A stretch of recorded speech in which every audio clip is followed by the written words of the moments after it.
नमस्कार दोस्तों। 10 अगस्त को अमेरिकी short seller company Hindenburg research ने एक ट्वीट किया था। लिखा था समथिंग बिग सून इंडिया, यानी कि इंडिया बहुत जल्द बहुत बड़ा कुछ होने वाला है। दोस्तों, तब से ही पूरे देश में हलचल हो गई थी कि आखिर अब ऐसा कौन सा खुलासा हिंडनबर्ग करेगा। और अब दोस्तों आखिरकार वो खुलासा हो चुका है जिस बारे में हिंडनबर्ग की तरफ से ट्वीट किया गया था। दोस्तों, हिंडनबर्ग ने एक नई रिपोर्ट जारी की है। इस नई रिपोर्ट में एक बार फिर से भारत में बवाल मचा दिया है। आपको याद होगा साल 2023 में अडानी ग्रुप पर भी कई आरोप लगाए गए थे, जिसके बाद इस बार फर्म ने बाजार मार्केट रेगुलेटर सेबी पर निशाना साध दिया है। दोस्तों, हिंडनबर्ग ने एक नई रिपोर्ट जारी की है जिसमें सेबी प्रमुख माधवी बुच और उनके पति धवल बुच पर कई गंभीर आरोप लगाए गए हैं और उन दोनों के अडानी ग्रुप के साथ मिले होने की बात भी कही गई है। दोस्तों, इस रिपोर्ट में कहा गया है कि कई सबूत होने के बाद भी वित्तीय फायदे के चलते सेबी ने अडानी ग्रुप पर कोई कार्रवाई नहीं की, चुपचाप सब कुछ होने दिया। दोस्तों, सबसे पहले आप उन आरोपों को समझिए जो हिंडनबर्ग की रिपोर्ट में लगाए गए हैं। दोस्तों, अपनी रिपोर्ट में हिंडनबर्ग ने यह दावा किया है कि सेबी चेयरमैन और उनके पति यानी कि धवल बुच के पास गौतम अडानी के पैसे की हेराफेरी में इस्तेमाल किए गए 2 ऑफशोर फंड में हिस्सेदारी थी। मतलब सेबी चेयरमैन माधवीपुरी बुच और उनके पति ने बरमूडा और उन मॉरिशस ऑफशोर फंड्स में हिस्सेदारी रखी जिसका इस्तेमाल अडानी ग्रुप ने किया था। दोस्तों, ये जिस ऑफशोर फंड्स की बात कर रहे हैं उनको इंटरनेशनल फंड्स भी कहा जाता है।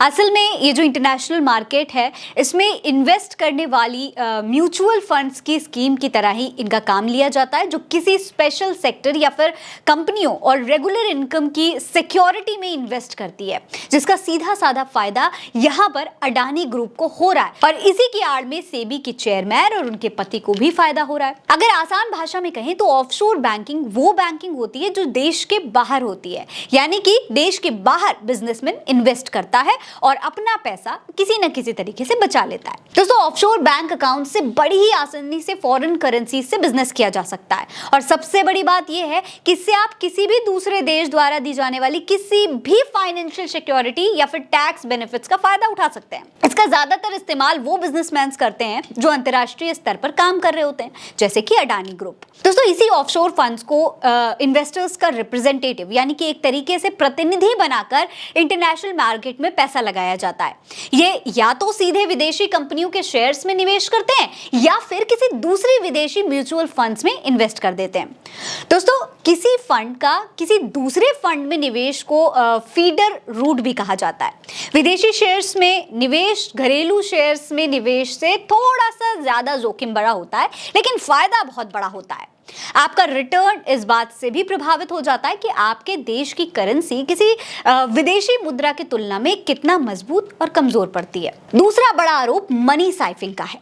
हिंडनबर्ग की रिपोर्ट में अडानी मनी साइफिंग स्कैंडल का भी जिक्र किया गया है, तो इसे पैसों की हेराफेरी भी कह सकते हैं आप। बहुत ही आसान भाषा में ये पैसों को इधर उधर घुमाना या फिर अपने देश से दूसरे देश में भेजना भी हो सकता है। दरअसल मनी साइफिंग को विस्तार से समझेंगे तो अलग बैंकों या फिर फाइनेंशियल इंस्टीट्यूशंस से लिए गए कर्ज का इस्तेमाल उससे जुड़ी कंपनी किसी भी दूसरे उद्देश्य के लिए कर सकती हैं, जिसके बारे में लेंडर को जानकारी नहीं होती है। यानी कि जिनसे वो लेंडर जिनसे वो पैसा ले रहे हैं, जिस बैंक से वो पैसा ले रहे हैं, उसको जानकारी देने की जरूरत नहीं पड़ती है और इससे उनकी वित्तीय स्थिति को नुकसान पहुंचता है, तो इसे मनी साइफिंग कैटेगरी में रखा जाता है। तीसरा टैक्स हेवन का आरोप है। दोस्तों, टैक्स हेवन देश उन्हें कहा जाता है जहां दूसरे देशों की अपेक्षा में बहुत कम या फिर बिल्कुल भी टैक्स नहीं लगता है, एकदम टैक्स फ्री होता है। ये ऐसे देश होते हैं जो विदेशी नागरिक को फायदा देते हैं, खास करके उन लोगों को फायदा देते हैं जो टैक्स चोरी करके दूसरे देश में इन्वेस्ट करते हैं।